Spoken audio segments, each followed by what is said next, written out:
Well, hello, everyone. Welcome to the grand finale of the Tour Expo for 2025. Thank you guys for attending tonight. And if you've attended more than one night, thank you so much for your confidence in me and exploring Europe and our tours, and for sticking with us for up to 8 nights in a row about talking about our tours to Europe and sharing with all of you our programs of what we do in Europe, and tonight, other parts of the world. Tonight, we are talking about my tours beyond Europe. Tour memories from some of you guys who've participated and phoned in or left a text message or an audio message or a video message. And also at the very end of the show tonight, we'll be spinning the Wheel of Fortune for the grand finale winner. And just to clear up a couple of things, questions Jamie already has mentioned to me. If you're watching tonight, you're already, we know you are attending and your name is entered into the drawing. We have about 265 entries, I think, at the moment. And if a few more join tonight, they'll be added as we're going through. But so don't worry, everything's squared away for that. A couple of advertisements real quickly, since many of you have been with us for a few nights already. We are offering a $100 discount on any 2026 tour for next year. We have 29 itineraries and about 55 different departures all over Europe, and we'd love to have you join us. Thanks to this Travel and Tour Expo, many people have signed up and registered already to join some tours. So we're looking forward to showing you around Europe next year. We do have a few extra tours that are still remaining in 2025, beginning in August and running through December. And any of those tours, if you would love to join me, please do. We're giving a $300 discount off the published tour price on that as well. All you have to do is register online at davidmcguffin.com. Find the tour, register online, and then pay your deposit, and we'll deduct that $300 off straight away. Real quickly, a Taste of Ireland tour begins quickly August 19th, and it runs for about 10 days. I'm leading that tour. I've just picked it up in the last couple of days, so I'll be in Ireland leading that tour with you. Also, the Best of Scotland and Wales begins the 23rd of September, begins in Edinburgh and goes down to North Wales and Manchester, England. The Best of Sicily, I'm also leading that tour myself, September 30th to October 10th. We'd love to have you joined down there, and we're going to talk a little bit about Sicily tonight. And then the Essence of Italy tour, October 21st or 20, I think it's the 20th through the 30th, actually. Love to have you join us on that as well. And then we have two Christmas market tours at the end of the year, from Budapest all the way down to Munich, beginning the November the 30th. And also our classic Christmas market tour, beginning and ending in Munich and hitting Munich, Neuschwanstein, Reutte, Austria, Rotenburg on the Tauber, Nuremberg, Christmas markets, and back to Munich. So that's December 7 to 14. We'd love to have you join us. All of those tours I just mentioned, $300 off, a discount on those final tours we have remaining this year. But tonight, we're going to go ahead and jump right into my Best of Sicily tour. I'm so excited that I'm going to get to go back and lead a tour in Sicily for the first time since the pandemic. We've had a few tours down there and other folks have led it, but we've got a group going down and would love to have you join us. But let me talk to you about our Best of Sicily tour. That view right there is of the town of Palermo. Remember, Sicily is the island at the foot of the Italian peninsula boot, and it looks sort of like a three-sided football is what some people say it is. In the Sicilian dialect, that island has 3 points and is called a trinacria. Trinacria. How you like me rolling those R's? That's pretty good, right? You can see that island down there, 3 points. And we begin in Palermo, and we're spending 2 days there. Let me tell you a little bit about it.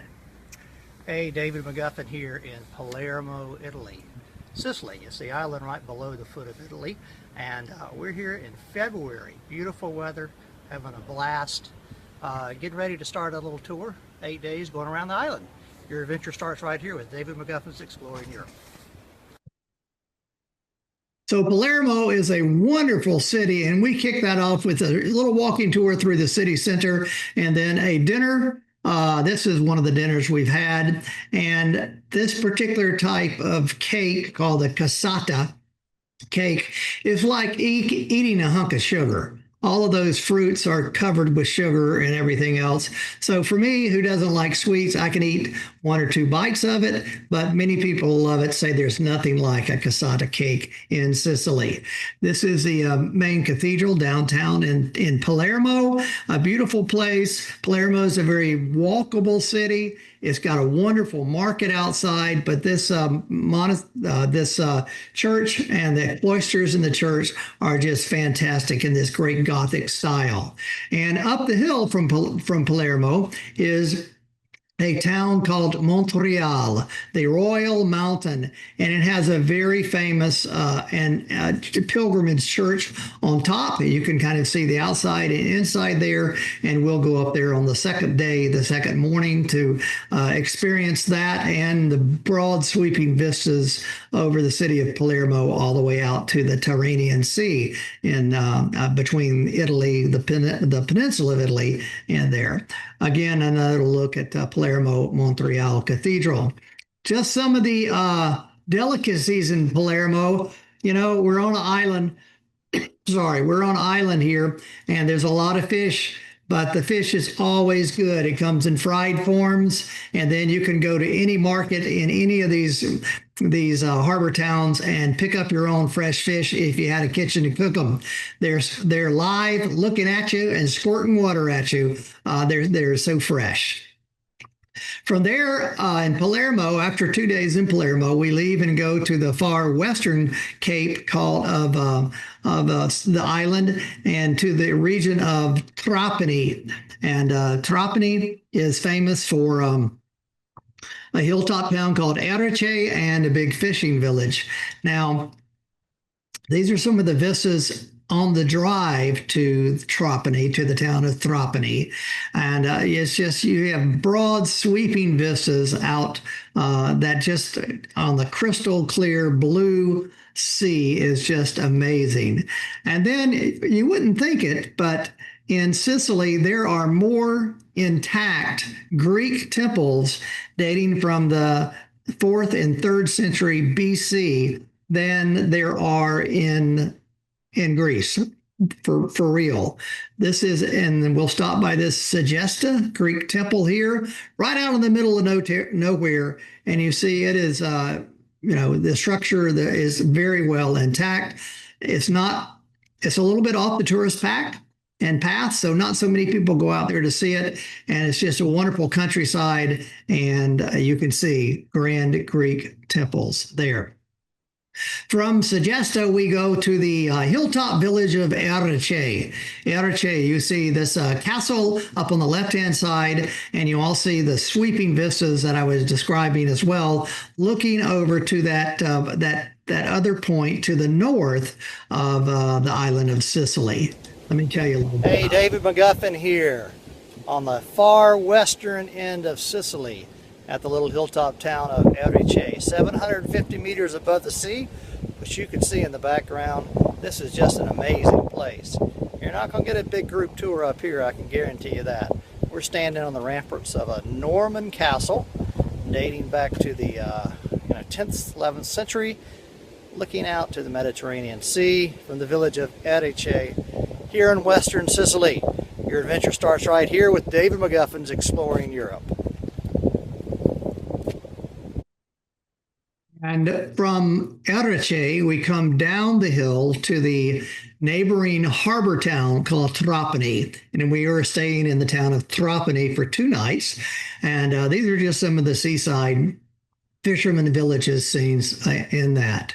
The following day, we go out a little bit to the south, and salt flats are very important because, salt back in the day was used to preserve all kind of goods and food products, and also for seasoning as well. So it's a great commodity. And on the left-hand side, you can see below that mountain where Erice is, are those white mounds there on the harbor and in the seaside, and those are mounds of salt that have been panned out of the sea and dried and piled up, ready for distribution.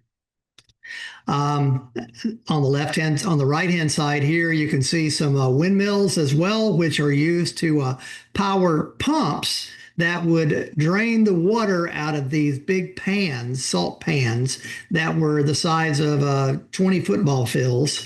And so once the water is drained out, the salt evaporates, the water is drained out little by little, and that's how they get the salt.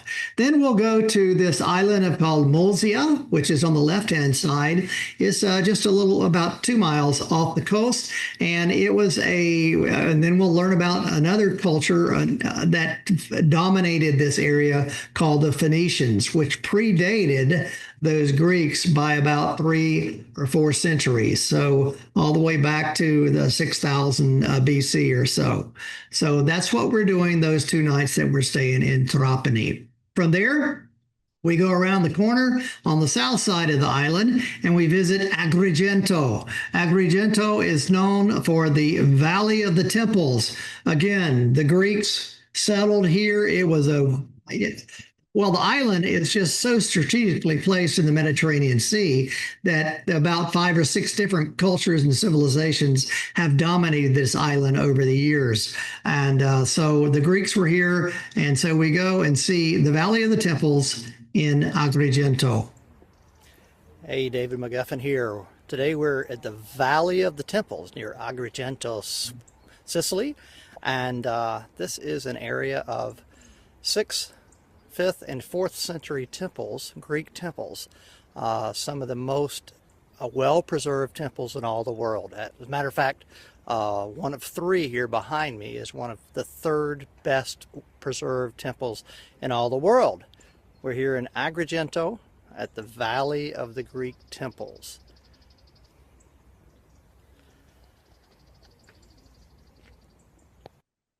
That's on a large plateau over the sea. You can see the sea in the background. And this is that temple. This is the 3rd most well-preserved Greek temple in the world. This one here, Temple of Concordia.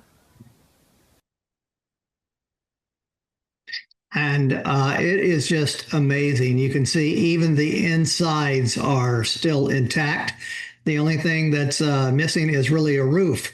The reason some of these temples are so well preserved is because by the time of after Christ and when disciples started going out to the uttermost parts of the world, these temples were converted into Christian centers of worship and churches. And so because of that, they were so neatly preserved on the island here in Sicily. From there in Agrigento, we spend a night on the seaside, a little seaside village right by Agrigento. And then the next day we get up and we head a little bit to the interior of the country near a town called Enna.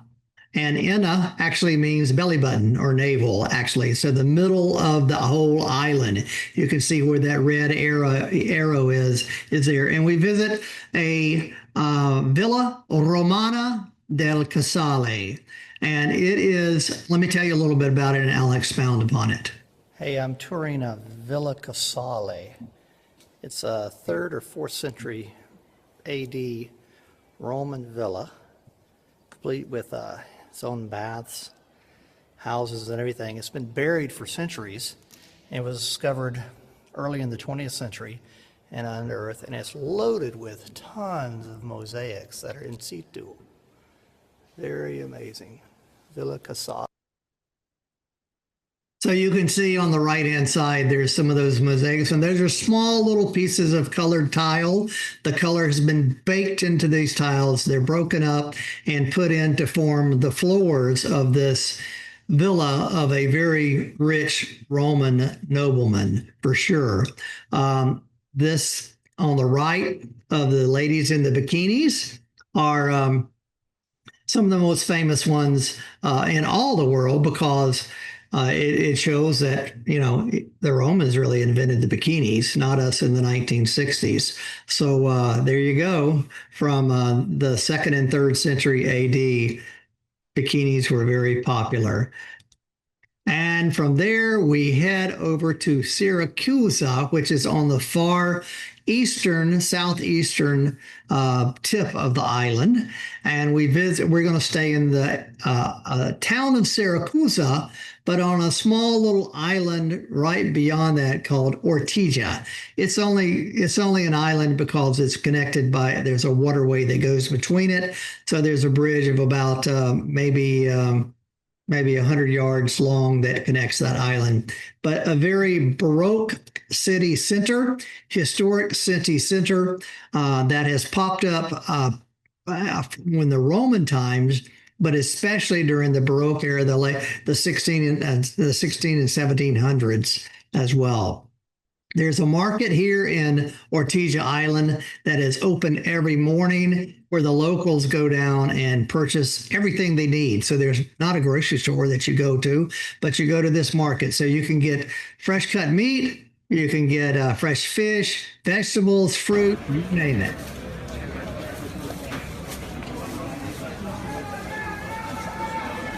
We're on the island of Ortigia, which is a part of Sicily near Syracuse. This is the everyday market in the morning for about 4 or 5 hours, and then they close up and start again with fresh stuff the next day.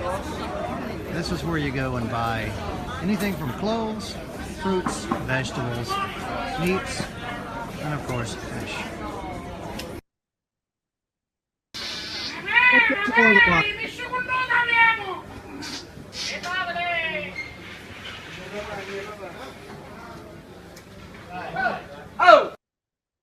So it's a tradition for these vendors to yell out what they're having and what they're selling and what's on special.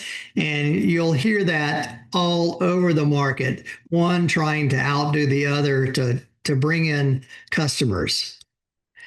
From that point in Syracuse, the next day, we stay on the island of Syracuse, by the way, and I mean on Ortigia. And for the next day, we go into the town of Syracuse to see another Greek theater, a Greek era theater from the century AD. Theater dating from 480 BC before Christ. Here in Syracuse, looking out almost to the east, the water and the bay, the harbor. Pretty amazing, carved totally out of limestone into the side of the hill. Another view of that theater, and I want to reiterate that the stone was not brought in. The stone is the hill is made of limestone, so all of those seats were hewed into the limestone rock going all the way down, which is a totally different construction process than many of the other theaters I've seen around Europe. And you have the rest of the day free on Ortigia Island and see a beautiful sunset right there and get some dinner. That's Charlotte looks like she's having dessert after a great dinner on Ortigia Island. From there, we head on up to the active volcano here on the island called Mount Etna. And that very vivid green enhanced photo is only enhanced a little bit. I was just so amazed the first time I arrived. It was in February one year, and it really to my eyes, that's what the countryside looked like around the town of Enna, right in the center of the country. But you can see, if you can look way back in the background on the horizon, that's Mount Etna. And then on the right-hand side, we're driving up Mount Etna. And this is one of the cavities or craters that has developed over the last few years that's spitting smoke and also erupts lava, and you can see that glowing at night. Here's not on top, but near the top.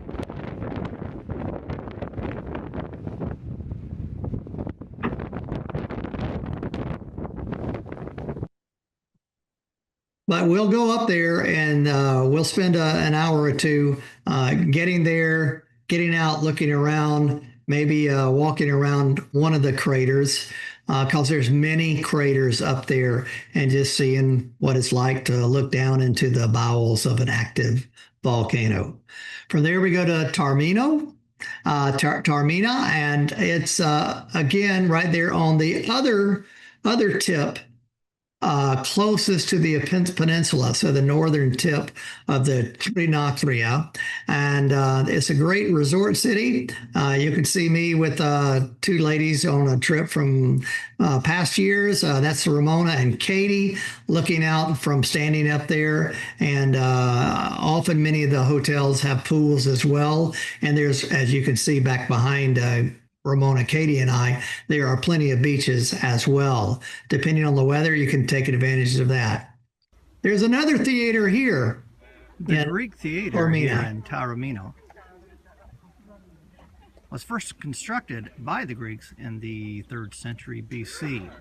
What we see here on the hillside above the Bay of Messina and Taormina is the remains of actually a Roman theater that was built in place of the Greek theater. This Roman theater dates from the 2nd century AD and is in typical Roman style with the columns, with brick and mortar architecture. And as you can see, some 20th and 21st century improvements have some 20th and 21st century improvements have enhanced the seating. Hence, there are live productions there almost every night during the busy season, April, or let's say May through September. From Catania, or from Taormina, we go back south a little bit to Catania, the other largest city, second only to Palermo. And there is a wonderful museum there about the Allied landings in 1943, where the U.S. and Allied forces were coming up from northern Africa and working their way up through the Italian peninsula. While 1 year later, in June of 1944, the Allies invaded Normandy on D-Day in June 6, 1944. But that whole invasion began 1 year before that. So we'll go to a museum, and that's a very good museum dedicated to displaying information about that invasion and the subsequent trek up the Italian peninsula as well. This is the town of Catania, and it is a large town, got a market, one of those fish markets, as I mentioned too, but wonderful cathedrals built in the Baroque style. Small little lane, pedestrian friendly.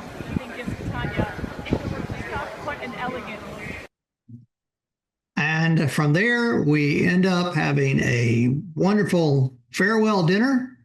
And we eat at a different place almost every time I'm there, but it's just a great food. Have a farewell dinner, and folks fly back home or back to their next destination from Catania the next day. Now, moving on. In the last few years, I've had the pleasure of going to many different travel shows all over the United States.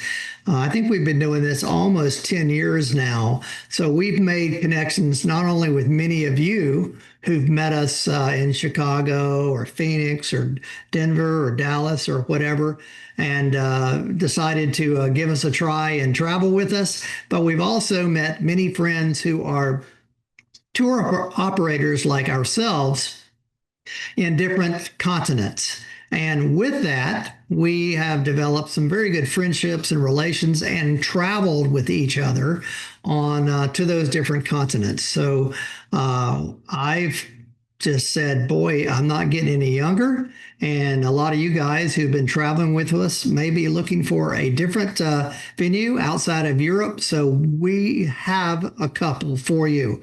So I want to share a few of those for you tonight. or I'll share the only two we have, because it will never be more than one a year, because that's just how I'm going to make it work. And it's a small little group of maybe 12 to 14 people, and that's it. The first one I want to talk about is Ecuador and the Galapagos. And my friends David and Anaí Torres own a company in Ecuador that do tours all over Latin America. And so let me explain to this a little bit. So with their help, they've actually been on a tour with us as well. And so with their help, we have developed a tour program that's a few days in the mainland of Ecuador, visiting the mountains, and also visiting the big town of Quito. And then from that point, we go another 5 days on a cruise on the Galapagos Islands on a private boat owned by the Torres family, named after Anahi, our very good friend. So the section, the 5 days that we're on Ecuador mainland, we go to these places. You can see it's just fantastic resorts, thermal springs, snow-capped mountains, dipping a little bit into the Amazon rainforest, but not really going that far south. Going to Quito City, staying in 5-star hotels and resorts, thermal hot springs around. And because I'm doing this tonight, and this is my first introduction to the public for this, I'm going to $150 off this tour that happens November 1st through 10th, or the 13th if you take the extension next year, 2026. Right now, we've already sold 8 of the 12 spots, because we cannot be any larger than the amount of cabins on the boat, the yacht Anahi. And so we've got about 4 other spots left. And if you're interested in signing up between now and the August the 15th, we'll give you an extra $1,500 off this very liberal introductory price of $1,749. So that's where we stand. Just some of the mainland pictures of the cowboys in the mountains. The yacht Anahi, you can see here, is a catamaran yacht. Wonderful, richly appointed 4-star appointments inside. Large staterooms and even single rooms as well that don't cost so much. So not so much of a big single supplement. And then you get to go to the Galapagos Islands and see all the wildlife, get out into the water kayaking, and even go snorkeling as well, and visit all of the islands and everything as well. The Galapagos Islands on a 5-day trip. Some more scenes of snorkeling, or people getting ready to snorkel. The ship's dining room is there. I don't know, what is that? That kind of lizard, whatever that lizard is. I don't want to get near it, but there you go. And that's a photo of the Anahi yacht there in the ocean as well. So we have that. Plus, if you choose, you could stay an extra 4 nights for a very inexpensive price of $3,150, and extend that thing. And that's what most everybody is doing, because you're already there. Why not see all of the Galapagos? And they have designed these tours and the boats so that it just goes from one port of call to the other. With that said, that ends my Ecuador and Galapagos promotion. Think about it and sign up. Like I say, we're down to like 4 spots left. We'd love to have you travel with us. And then we have also a Serengeti safari trip as well. Charlotte and I did this as a test in May of last year, and we have a totally sold out tour going in September of this year.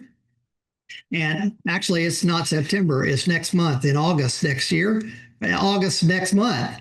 And so we've got 14 or 15 people that are joining us on that. So we look forward to that. But here's how this works. The August 24 to September 3rd, 2027. The sign up dates, the price is $11,559 plus your airfare to get that. You can take advantage of the travel tour expo special of $100 off of that, which nobody's getting at this point, and it will never be discounted because that is about as much as the discount as we can give. And we stay for 7 nights in the Serengeti National Park and 2 nights in the Gorogoro Crater and 2 days in Arusha, the capital. These are some examples of the luxury tents that we stay in that are fully equipped with working bathroom showers and everything else on a wooden plank floor, fully enclosed, mosquito nets, doors that close and everything else. Just a beautiful place. This is one of the bedrooms and bath there. The staff at the camp that we'll be staying at for 5 nights, the Dancing Duma camp. Our friend who has invited us to go to this earlier on in May last year has some information about this as well, and has really great relationships with all of the people that are related to this camp. It takes some doing to get a permit to even build a camp, but there you can see the dining room, the public areas of the living room area in one of the tents at night, the paths, and then of course the wildlife as well. Many of these photos are of Charlotte. She's taken with her DSLR camera. But we have the leopards and the elephants, the lion, giraffes, all of the big five. And that's an example of some of the food, which is fantastic that we get there. So you're treated very well. And then the safari vehicles are 4 or 5 people in a vehicle with a driver guide that's with you all the time, taking you around to see on game drives is what they call them. So we're driving to where game are, and you're standing up in those raised roofed areas to take photos of what you see. And they also have some opportunities to optional balloon rides. Charlotte and I took a balloon ride in this one on the left-hand side. I've never been on a balloon ride, and this going over the Serengeti, seeing the animals below and early morning sunrise is just amazing to do. So that's the Serengeti Safari. I put QR codes and web address. That's again not going until 2027, but it pays to sign up sooner than later because the tour that we have next month is totally sold out. Now, I'm going to call in Jamie. We're going to do the questions here before I talk about the Tuscan Villa vacation. So, Jamie, is there any questions at this point so far?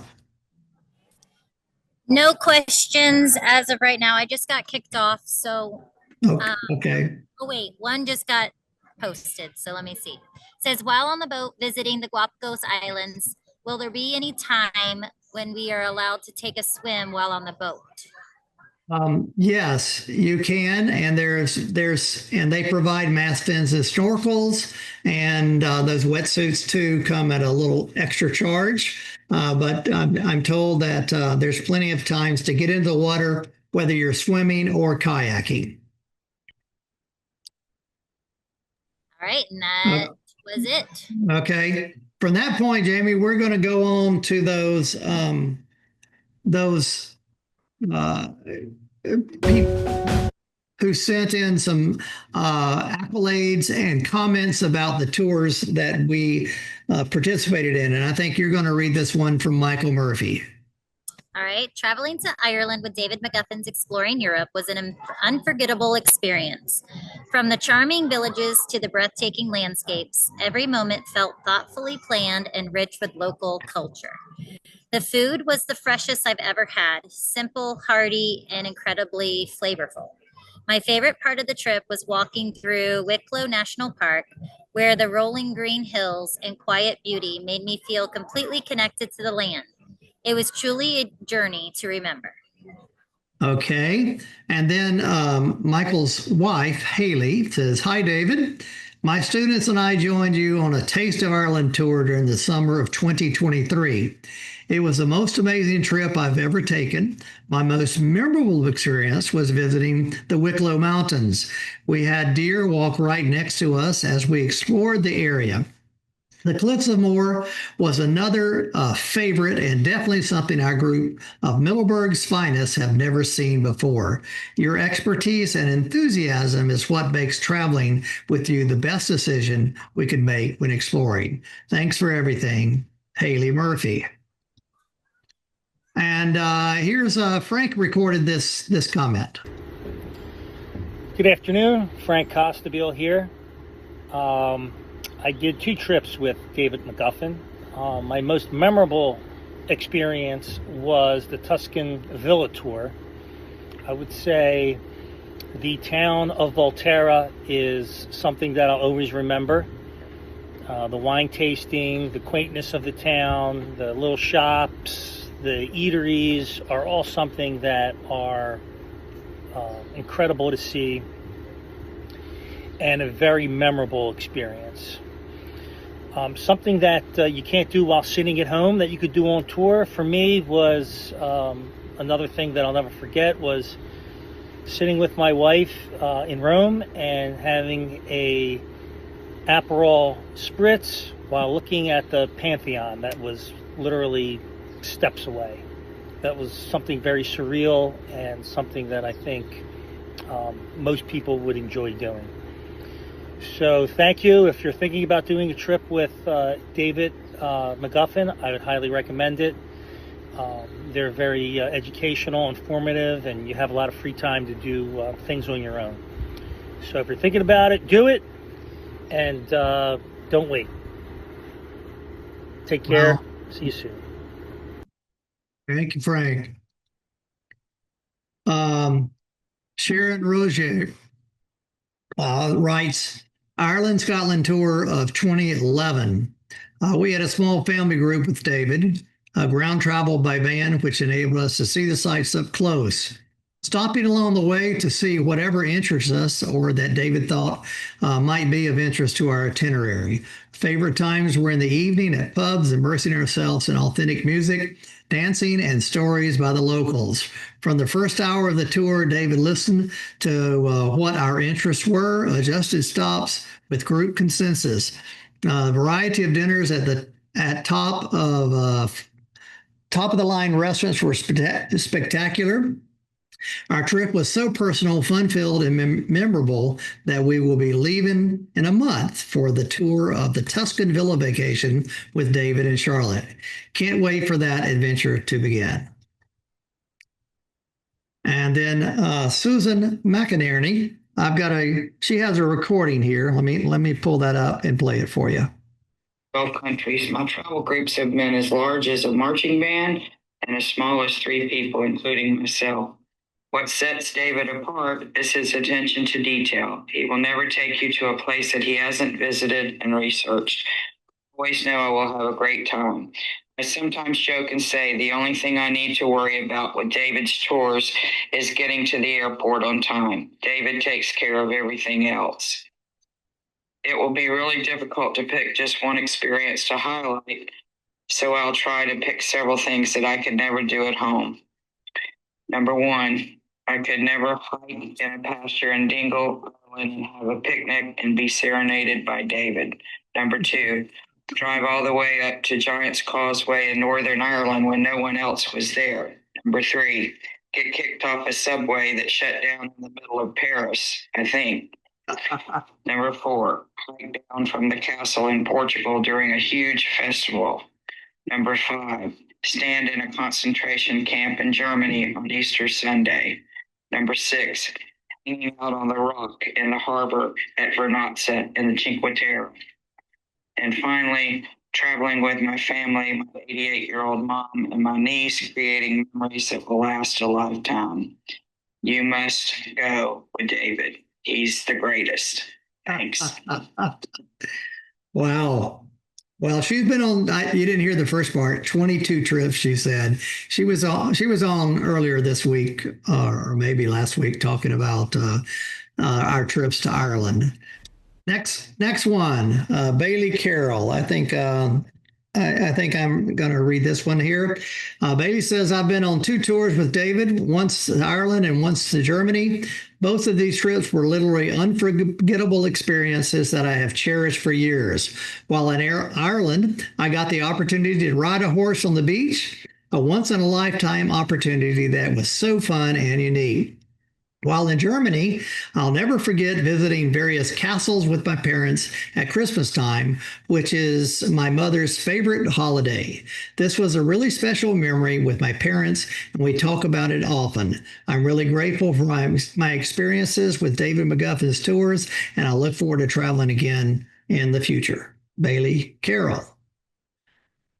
Jamie, I think you're reading Carol Cook. All right. I've been on 4 tours so far with David, number 5 coming next year. Every tour had been memorable moments, but one that sticks out was the Amalfi tour. We were staying on the island of Isha and had a scheduled tour of La Montella Gardens. Yeah. I am not a gardener, nor do I have much interest in gardens. Oh, look, another pretty flower. Ugh. I tell you, this was the most amazing gardening experience that I've ever had. It is sectioned like a Disney scene by country with native plants, fountains, small caves, tranquil settings for meditation, all leading up to a magical house at the top of the hill, built by a famous British composer for the love of his life, all overlooking the gorgeous sea.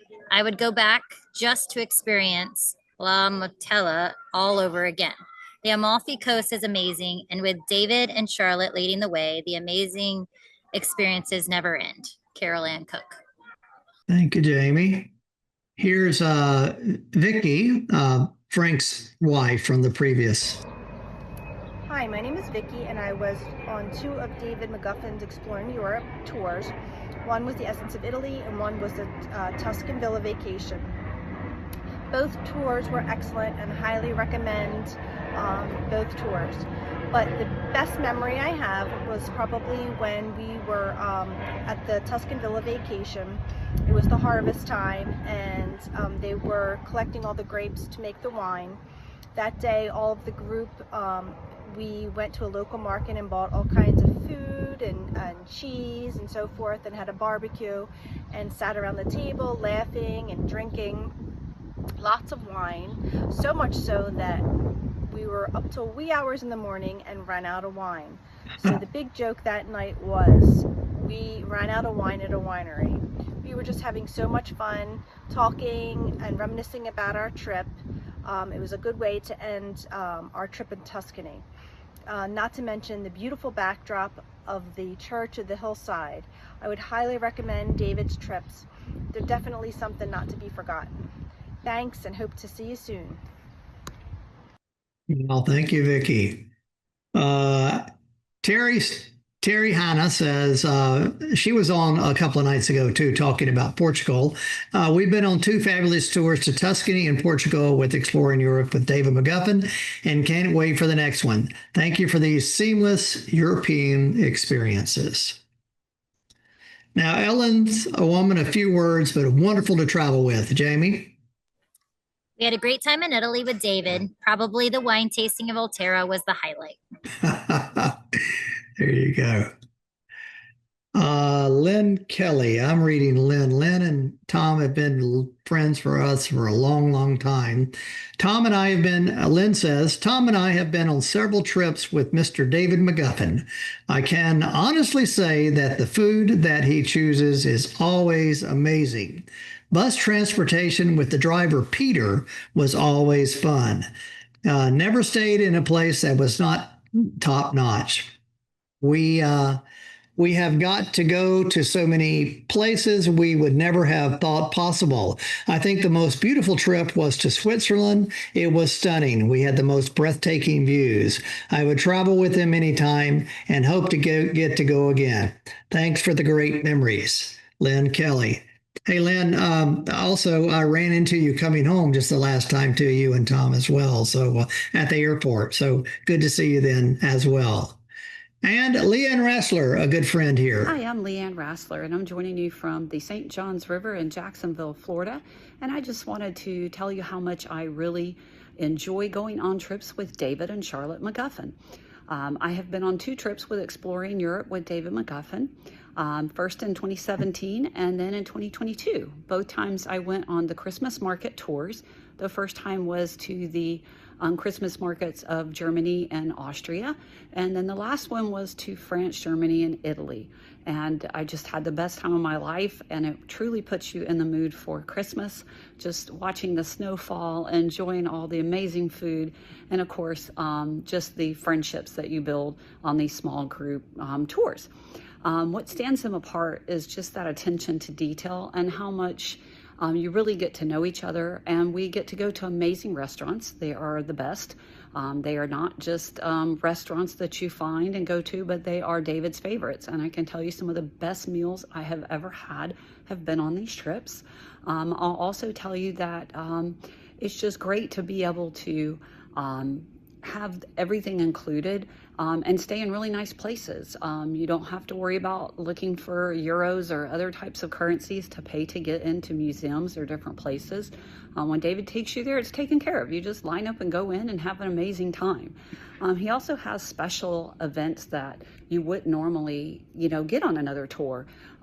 Just fun little things. I remember the first time I went to Munich. We went one evening to this big beer hall, and they had the Krampus that came, and boy, were they interesting. But it's just little things like that, the little hole in the wall places that you may not know about, but David and Charlotte do, and they're going to take you there, and you're going to get to experience it. So if you've never been on a trip with them, I highly recommend them. Please check out their website, look at the different available tours. You won't regret it. You will develop lifelong friendships with these people and the other individuals that go on the trip. So check them out and give it a try. Well, thank you, Leanne. That's great. Okay, so this tour that I'm going to talk about in the next couple of minutes is a tour that we're giving away tonight, our Tuscan Villa Vacation in 10 days. So I have this little wheel because at the end of the show, we have set up everybody's name on a wheel of fortune type a wheel, and we'll give it a spin. If all works great in the website world, and somebody will be chosen, and we'll go from there. But first of all, let me tell you about this Tuscany Villa Vacation. So we begin and end in Florence, Italy, because it is a great jumping off point. You can fly from the United States to Florence, or you could fly to Rome, which is what many people do, and take the train up to Florence to start the trip.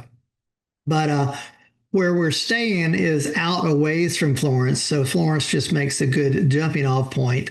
Not to mention that it is the greatest Renaissance city in all of the world, because that was where the Renaissance began in the 14 and 1500s. So we visit Florence, and we see the massive Duomo there, Brunelleschi's dome, and the Duomo built there. And then that's on the left-hand side, and then on the right-hand side is the palace. That was owned by the Medici family, which is where they lived in the city center. We also look at the Ponte Vecchio, the old bridge across the Arno River. And perhaps that first day we'll get a chance to go to the Mercato Centrale and see similar to what I showed you in Catania and Palermo, where locals go and do their shopping as well for anything that you can find. Got a little video here.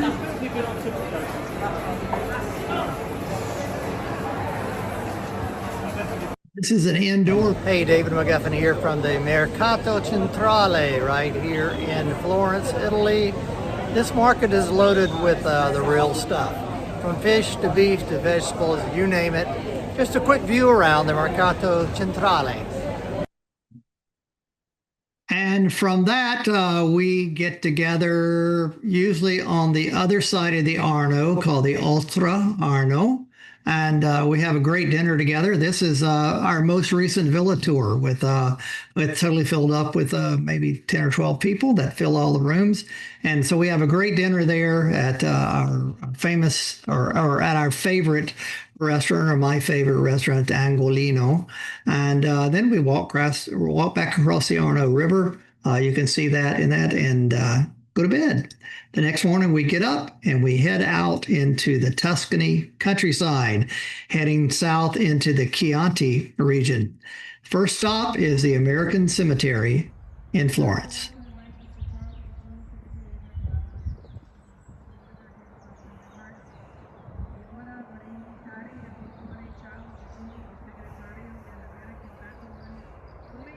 Here, almost 4,900 souls have been put to rest who were marching their way up through the Italian peninsula to liberate them from the strongholds of Mussolini and Hitler.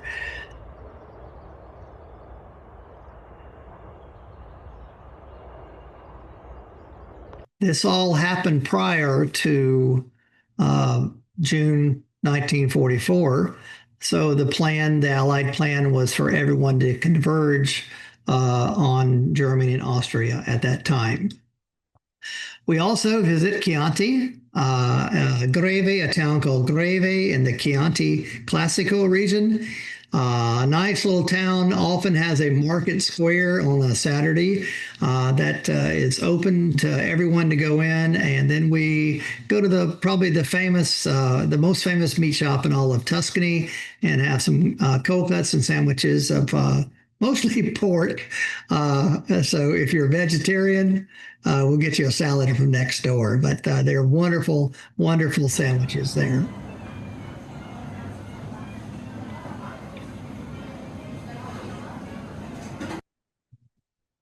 And we also visit the town of, I have SNA.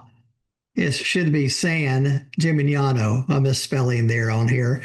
But San Gimignano is what some people call it the Manhattan of Tuscany. You can see it's on the hillside stretching up through Tuscany with these big skyscraping towers that date all the way back to the Middle Ages, to the 11th and 12th century.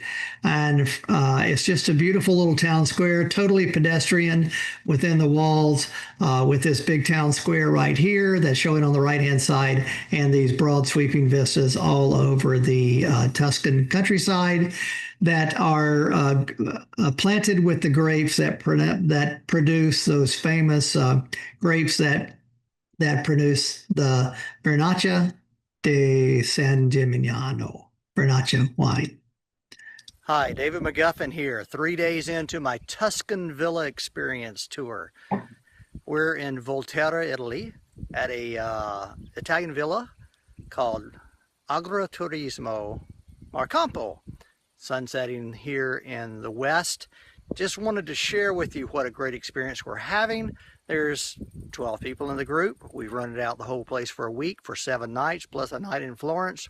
So, if living the life of doing nothing, unpacking one time, staying in one place for 7 days, and experiencing Tuscany is up your alley, we got the tour for you.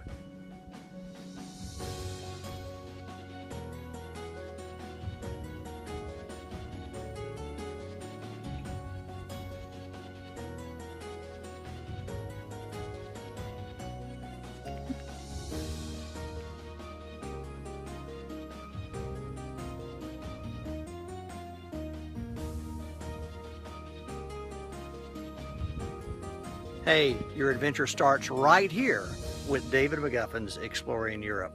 Salute from Tuscany and the Villa Tour Experience. Hey, David McGuffin here. Hey, David McGuffin here. Day one, actually day two of our Tuscan Villa Experience. We stay here for 7 nights at Punta Macampo. This is in May. We've got of 10 this of us year. here. We rent out the whole place and have a wonderful time 2 or 3 times a year. It's just about time for the sunset over the mountains, looking, of course, to the west. And just beyond that is the Mediterranean Sea. These guys are having a wonderful time. Not a better way to end an experience in Tuscany with sunset, a good bottle of wine, and everybody's best side showing toward us. Your adventure starts here with David McGuffin's Exploring Europe. During the Tusca Villa experience, we're at Marcampo for 7 nights. And we do a lot of activities there, but not things that are just going to take up all your time and be useless. We have a lot of time to hang out by the pool, drink the wine from the villa.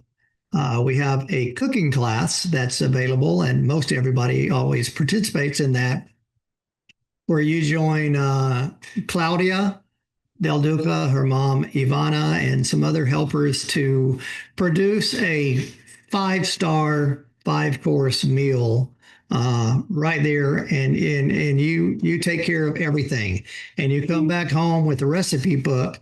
But after it's all said and done, after you've cooked for a couple of 3 hours, drink a little wine along the way, they put it all together for you and bring it to the table out in the wine tasting room, and we just have a wonderful meal. That's Claudia and me with one of the groups from the past years or two. There's right over my head is my tour guide friend in Italy, Ilaria, I see there. I didn't see her before, but there she is. And she's a wonderful addition to our team, doing a lot of our tours in Italy, leading a lot of our tours in Italy. Let's see. Hey, Dave, how'd you like the butter with the bread? The butter was great with the bread. They don't add salt here in the butter, so might as well stick with oil. Evelyn, how about the ravioli? What do you think? Was it good? It's delicious, and I can tell these are the pieces that I made. You made them, yeah. They're perfect, right? So, yeah. Any other comments, guys, on your tomato sauce or ravioli? How did the tomato sauce come together? Somebody want to tell me? Pure luck. Nobody knows. Nobody knows the ingredients of the tomato sauce. No, garlic, Basil. tomato, basil. Yeah. Baby Roma tomatoes. Roma tomatoes. But you didn't have to chop up the garlic or anything, right? Yeah. I don't think there was any garlic. And then we in used it. the food mill, which I'll add into this video. I'm asking Charlotte. Okay, bon appetito. Claudia there, right there in the background, always gives a tour of the vineyards and the cantina, the winery, and the caves as well. So here she is explaining to everyone what their family and tradition has been and how they've developed their vineyards and winery. Here on the left-hand side, we happen to be there on that day that I think Frank was talking about, the harvest day.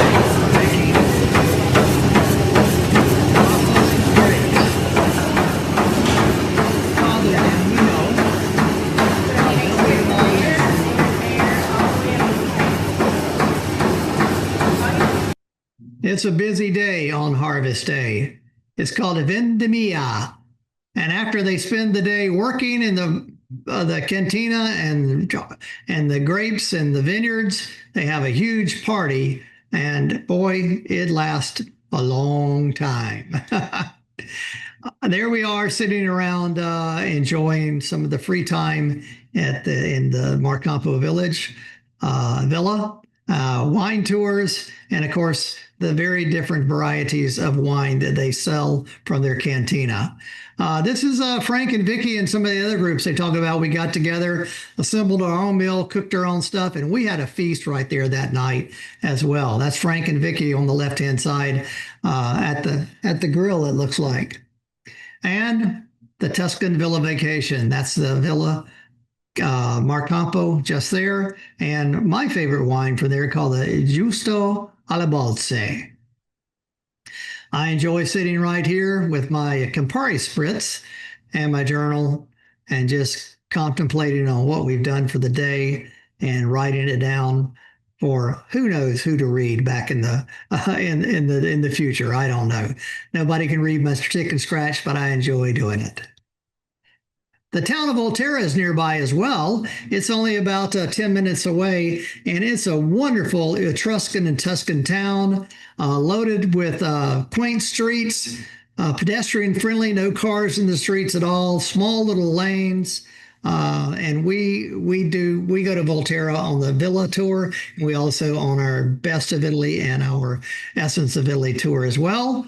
We have a wine tasting there often, many times with my friends Annie Adair, who's right there on the end, giving us a little information about tasting the wines down in the cave cantina of Lavena Divino, and her husband Francesco is also there as well. He's a sommelier and works very hard on keeping up the wine tradition going there, and is a great expert to rely on when you're trying to find out what kind of wine you will like and what you want to buy. Let's see what Francesco says. So welcome in Volterra and keep traveling with David McGuffin. Cheers!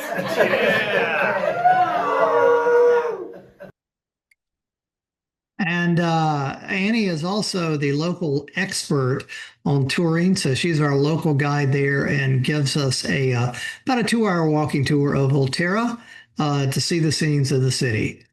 And we also venture out to some other little towns on day trips. Here we are in Siena, which is about an hour and a half away.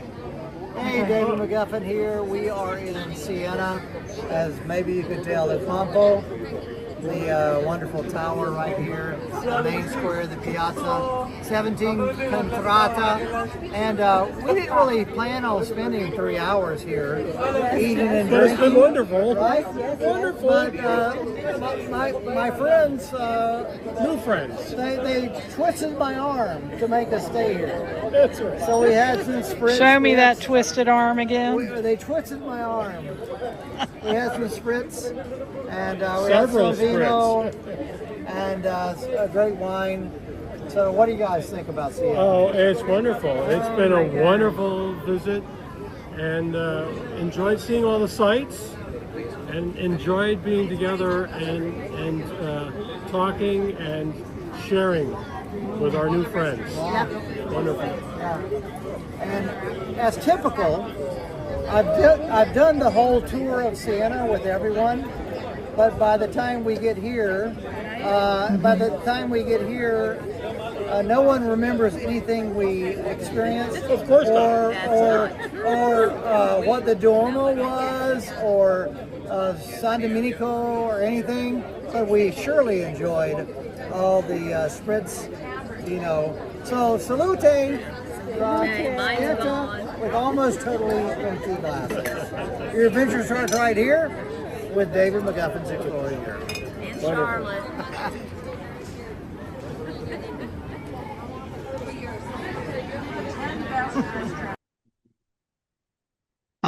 There are a couple of prominent churches in the town of Siena. San Domenico, which is the pilgrimage site to Caterina of Siena, a very well-known saint, and that basilica is totally dedicated to her and got several icons and relics from the time from the 1300s. And then the famous also Duomo, the Cathedral of Siena as well. Inside and out is just wonderful work of art.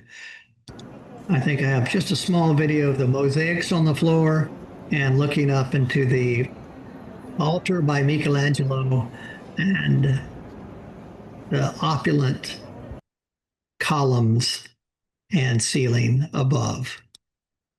And there's a library attached next to it called the Piccolomini Library. Piccolomini was a famous noble in Siena who later became Pope Urban the something. But there you go. But look at those frescoes or freschi on the walls. It's just amazing. And we also go to Lucca, and I see I've misspelled it as well. There's one C, not two. But Lucca is a famous town, and it's an 1800s town. Got a wall around it that you can get up on and ride a bicycle. Wonderful. This area right here that you're looking at is a tree-lined street, but to the right is where the moat was back in the day, and the walls beyond. Wonderful.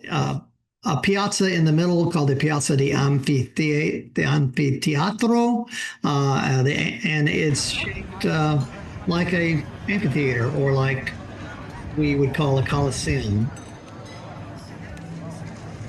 And there's restaurants all in there, and any of them are great to have a stop and have some. And these are some of our lunches. We've got a couple of places we like to stop. We found one the last time, not in the piazza. It looked good, but the food wasn't great. So I can give you a recommendation of where not to go, but a recommendation of where to go as well. And going through the Tuscan countryside, if we're there in the springtime, you see these sunflowers are just beautiful.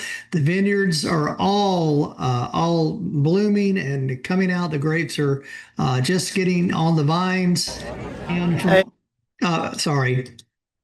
And then if you so choose, we go back to Florence. As I mentioned, we're there one night in Florence, have a grand farewell dinner. We have a tour of the Accademia Museum with my friend Paolo, which we talked about on the Italy night. And if you choose, which I highly recommend, to go to Rome for 2 nights, especially if you've never been to Rome, because that's really the jumping off point and flying home point. We go to Rome and we do this pretty quickly. Hey, David McGuffin here. I cannot pass up this opportunity to shoot a little video here at the Colosseum on a wonderful, clear day here in Rome, Sunday afternoon. This thing was built in 80 AD. It opened up in 80 AD to 100 days of games commissioned by the emperor at the time. It's called the Flavian Amphitheater. We know it as the Colosseum because just over here where these trees are was a huge colossal statue of the Emperor Nero. And so instead of calling it the Flavian Amphitheater, instead of calling it the Flavian Amphitheater, it got a nickname as the Amphitheater by the colossal statue, being shortened to Colosseum. Hey, your adventure starts right here with David McGuffin's Exploring Europe from Rome. We'll catch you soon. And in addition to that, we'll also see the Spanish Steps, the Trevi Fountain, the Pantheon. You can have a spritz right there in front of the Pantheon with a great view, as Frank mentioned. And then the second day, we go out to St. Peter's Cathedral and the Vatican Museum. Have my guide, Julia, who's a very good friend of ours, lead a tour there and explain to you some of the artwork inside the Vatican Museum and also in St. Peter's Cathedral. Today we're in the Vatican Museum, and we fought the crowds to get inside the door here. We're going the afternoon, 3 o'clock, to go through here and see everything, the great works of Michelangelo and some of the sculptures from the Greek and Roman era. So let's go take a look around here at the Vatican Museum.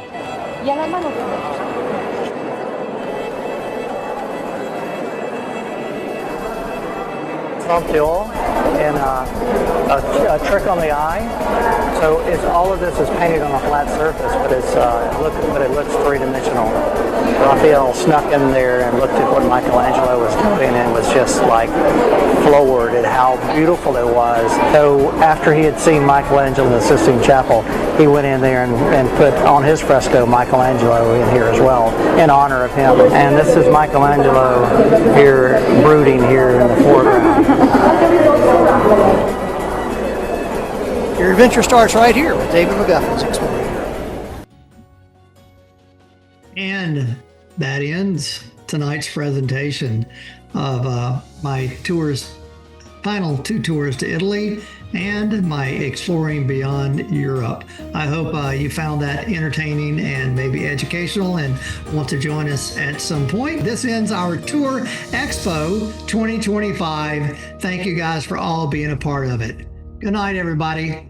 Arrivederci. Buonanotte.